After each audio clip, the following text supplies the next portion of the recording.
How to fix Telegram login problem easily and fast. So first thing you want to do, guys, is go to the settings, open the apps manager. When you open the apps manager on this page, you're gonna find all the apps that you have.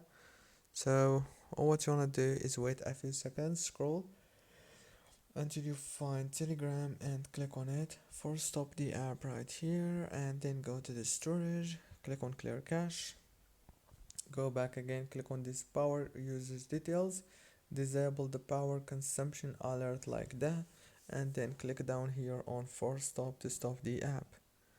And then all what you want to do is turn off your mobile phone and turn it on again and reopen Telegram.